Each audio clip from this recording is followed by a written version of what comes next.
Here we are. Let's go. So training camp begins July 10th. Phase 3 starts July 10th. So the NHL and the NHLPA have made it official. Where possible, where allowed, the training camps will begin Phase 3 July 10th.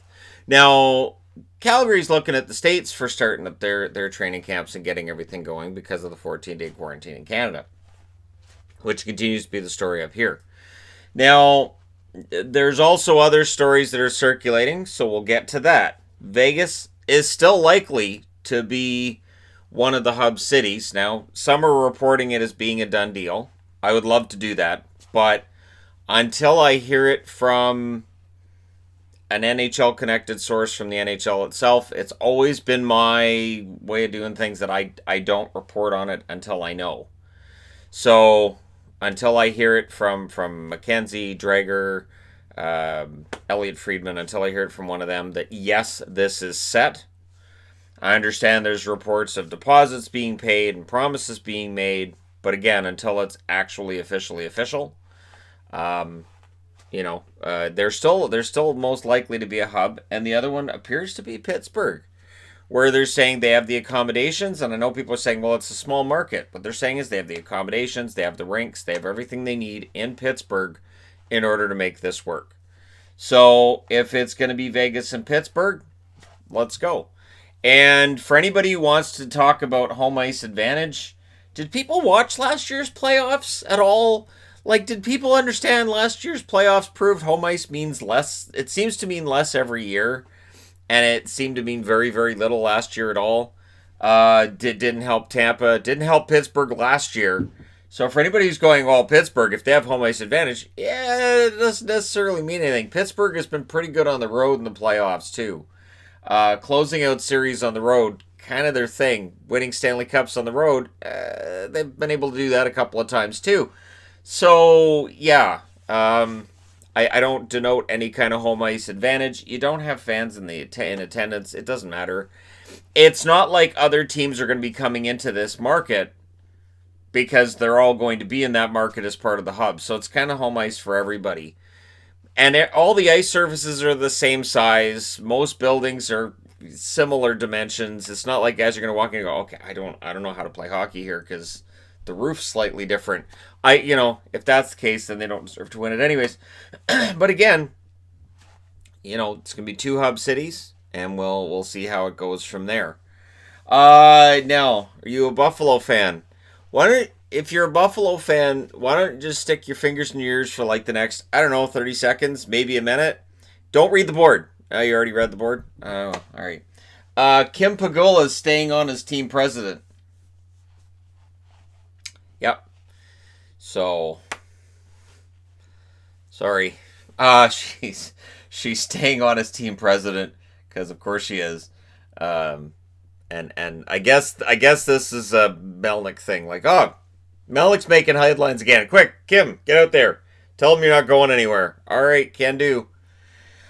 So yeah, Kim Pegula is staying on as president of the Buffalo Sabres. And yesterday, Jack Eichel was talking in an interview with, I believe it was TSN, about how, yeah, it's been a frustrating 5 years. Of course it has. That is 5 years. Imagine spending 5 years of your career in a professional sports organization that doesn't win anything and doesn't seem to be trending in the right direction while you're watching guys that you came up with in the draft or guys who were drafted after you getting a chance to play for the Stanley Cup and maybe being on a favorite.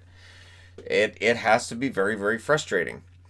So yeah, she sticks around, and somewhere Connor McDavid's going, well, I know Edmonton's had its rough times, but I'm not in Buffalo. Now, good news, Johnny Boychuk apparently ready to take the ice, his eye injury having healed up. So that's good news for Boychuk and for hockey fans in general. And again, I know he's not as effective as he once was. I know his contract isn't fantastic. I know there's Islander fans who aren't a big fan of Johnny Boychuk, but remembering his time with Boston, I'm a big Johnny Boychuk fan. So I think, rested. He hasn't played since December 30th. So rested, definitely rested. We'll see what happens with him. And Alexis Lafreniere has been named Player of the Year in the Canadian Hockey League for the second straight season. The only other player to do that is Sidney Crosby. So he has joined some rather heady territory right there with Sid the Kid. Now, for Lafreniere, he should go number one overall. I can't see how he doesn't. That being said, we'll see. Lafreniere is one of those interesting ones where, because it's such a good deep draft class, maybe he does fall out of number one and a team that doesn't take him regrets it later. Maybe he gets taken number one, but because it's a good deep draft class, somebody behind him steals that thunder. So, yeah, I think Lafreniere probably goes first. Now, of course, if Detroit gets first overall, rumor had it months back that Yzerman might look at Stutzla, but we'll find out towards the end of this month when they have the draft lottery. So then we know the draft lottery date. We know that training camps are going to open on July 10th. Again, health conditions locally providing the opportunity for that to happen. And here we go. They're trying to gear things up, and yeah, it looks like it'll probably be Vegas and Pittsburgh. But again, nothing is confirmed. I looked at that last night, and I said, all right, so they're reporting that it's confirmed. I don't see confirmation, though, from the sources I'm looking for. So again, the signs are it's going to be Vegas on one side, and if you believe it has to be a Western and an Eastern city, awesome. It doesn't matter. And the reason it doesn't matter is because since you're not going to have fans in attendance, who cares when the games are played? Like, it's an indoor sport. The players aren't going out partying. The players aren't going to be, out shopping. They're going to be locked away. So, does it really matter where these games are handled? So, if it is going to be a Western and Eastern team, then, Pittsburgh looks like the leader. Because Columbus and Toronto were the other Eastern cities named. I don't think Toronto's going to work if Vancouver and Edmonton don't work because of the quarantining rule, and neither does Toronto. That rules them out. And yeah, so that would mean Vegas in all likelihood, and probably Pittsburgh. Apparently they're ahead of Columbus right now, but we'll see. Because again, there's time. Bob McKenzie yesterday estimated it could still be a couple of weeks before the NHL makes anything officially official. And so again, there are reasons to think Vegas has got it, but until it's officially announced by the NHL, yeah.